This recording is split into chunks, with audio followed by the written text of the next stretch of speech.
il était intéressant, pour faire suite à cette démonstration d'outils, d'avoir un retour client. Romain Cloff de Le Sieur va me rejoindre sur scène. Je vais prendre la veste de l'intervieweur. Donc, soyez indulgents avec moi parce qu'il y a des stars ici. Je n'ai pas la veste, j'ai la mienne. Et donc, je vais poser quelques questions à Romain sur son expérience. On a donc lancé un test de Sales Advice que vous avez vu ici dans la force de vente de Le Sieur, dans la région parisienne.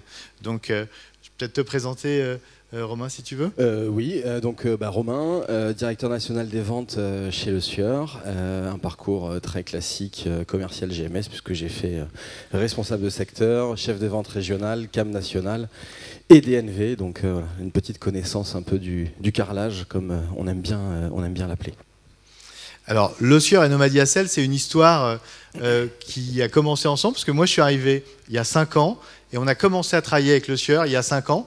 Donc, j'ai fait une partie du déploiement de son CRM, puisque on est arrivé à peu près en même temps chez Nomadia. Donc, complètement en même temps. Ouais. Exactement. C'était mon premier client. Donc, on a noué des liens assez forts, et c'est aussi pour ça qu'on a voulu faire ce test avec les équipes Le Sieur avec qui on s'entend très bien. Donc, je vais une question à te poser. Pourquoi tu as voulu mettre de l'IA sur tes forces de vente ? Déjà parce qu'on est tous là. Ce que je veux dire par là, c'est que l'IA, on en parle depuis quelques années maintenant, quasiment quotidiennement, quasiment sur tous les sujets. Et quelque part, j'avais envie d'être un peu dans le train, quoi.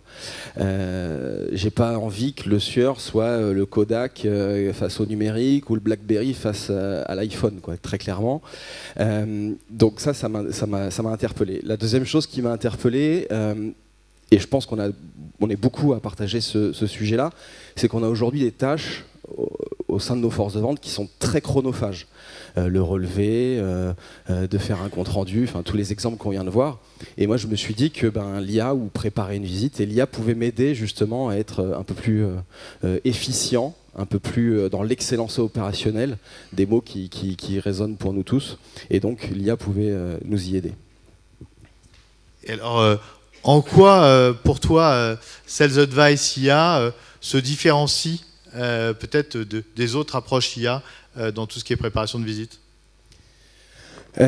Moi, ce qui m'a plu avec Sales Advice et plus largement Nomadia, c'est qu'en fait, on a l'ADN de Nomadia. C'est-à-dire qu'avec cet outil-là, on a quelque chose qui est paramétrable, qui est modifiable.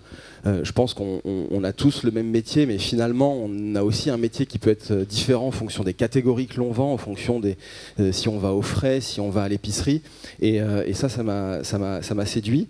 Ce qui m'a séduit aussi, c'est qu'au-delà du côté paramétrable et qui me ressemble, du coup, c'est que c'est modifiable. Je sais pas vous, mais moi j'ai des patrons qui changent d'idée assez régulièrement. On change des objectifs assez régulièrement.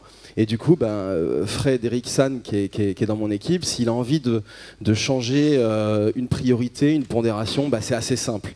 Il n'y a pas 27 tickets à ouvrir avec l'IT pour pouvoir changer un truc. On arrive, on a la main dessus. Alors oui, ça nécessite une ressource interne pour le faire, mais quelque part, on est aussi quand même beaucoup plus rapide. Et ça faisait partie des choses qui m'intéressaient avec Sales Advice et Nomadia. Alors moi, j'étais là lors de la mise en place du CRM, donc ça avait pris quelques mois. Cette mise en place de Sales Advice IA, ça s'est passé comment pour Frédéric et toi et tes équipes ? De manière très fluide et très rapide, parce qu'on est sur quelque chose de beaucoup moins lourd qu'un lancement de CRM.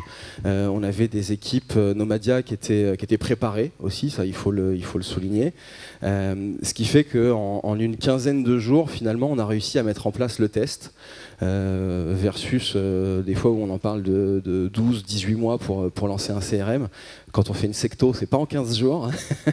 Donc voilà, donc très rapide. En fait, le plus long presque, ça a été de s'acclimater avec cette histoire de pondération.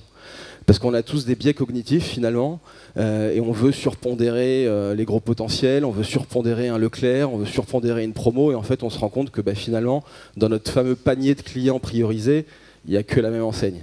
Donc assez vite on se rend compte qu'on a fait une petite erreur. Et en tout cas, pour ma part, j'étais pas forcément acclimaté à travailler avec des histoires de pondération. Mais encore une fois, vu que c'est assez simple, bah, on change les pondérations, on se rend compte que finalement la reco IA elle est beaucoup plus intéressante et donc ça se passe bien. Et comme on l'a vu, il y a près de 50% d'entre vous qui veulent mettre en place ça d'ici 1 an. Je pense que c'est aussi intéressant de savoir quel est le ressenti des équipes, de la personne qui s'occupe des équipes au siège, de ce déploiement. Il est encore un peu trop tôt pour en avoir des KPI, puisque ça fait une dizaine de jours qu'on l'a mis en place, mais avoir ces ressentis d'équipe, je pense, vous intéresse. Donc. Alors oui, donc difficile de mettre des chiffres, hein, et heureusement mon DAF n'est pas là et il aime bien les ROI, mais du coup le ressenti il est globalement très positif. Après, je vous le cache pas, et comme dans toutes les équipes, il y en a un qui est plus fort que l'IA, donc ça c'est sûr. C'est un peu comme quand ma belle-mère me dit mais non, moi je regarde pas Waze parce que je sais qu'il vaut mieux passer par là. Bon, ok, je ne combats pas. Alors. Pour le coup, avec celui qui m'a dit qu'il était plus fort que l'IA, je vais quand même combattre un petit peu. Mais voilà, globalement, c'est très positif. Et c'est surtout qu'il faut donner du sens, comme à chaque fois. Et le sens, et moi j'y suis très attaché, par exemple, chez Le Sieur, on n'a pas de chef de secteur, on a des responsables de secteur. Je ne vais pas faire de politique ni de philosophie, mais moi je trouve quand même qu'on est dans une société où on a de moins en moins de gens qui sont responsables des choses. Moi ça m'embête un peu, et je suis poli. Je pense qu'il faut qu'on soit un peu plus responsable. Et du coup cette notion de responsabilité, j'ai vraiment voulu la garder. Et l'IA, c'est pas une injonction de dire il faut à tout prix que tu visites ce magasin. C'est pas ça l'idée. L'idée c'est juste de te dire tiens, peut-être que je t'ai fait gagner du temps déjà pour savoir que ce magasin-là était prioritaire. Et après derrière, il y a aussi un sujet local, il y a un sujet régional, il y a un sujet de partenariat avec le magasin, évidemment. Donc tu gardes cette responsabilité-là. Et ça a été important de donner ce sens-là à l'équipe pour qu'elle l'accepte aussi, même si on aura toujours celui qui est contre.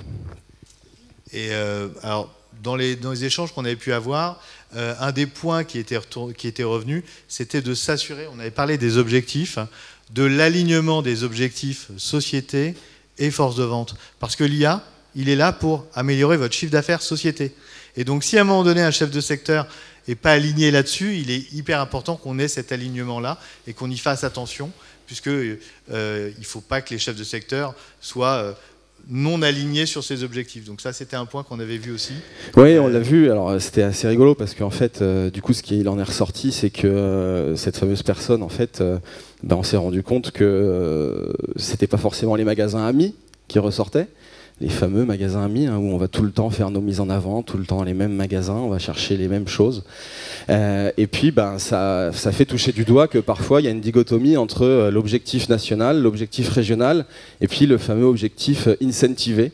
Donc ça c'est un des points de vigilance en effet, de bien s'assurer que la ligne d'objectif, la colonne vertébrale d'objectif, elle est bien alignée avec tout le monde. Ça c'est vrai. Et alors, cette implémentation, elle continue, puisqu'on a des retours de l'équipe Le Sieur très régulièrement. On travaille en mode sprint, donc je dirais que la version, tous les 15 jours, change. Ils ont des innovations quasiment tous les 15 jours. Donc la version qui va arriver, et donc qui sera commercialisable pour la plupart d'entre vous en janvier 2026, sera aussi encore très différente de celle d'aujourd'hui. Donc voilà, si vous avez des questions, on est à votre disposition pour ça. Donc, merci à vous.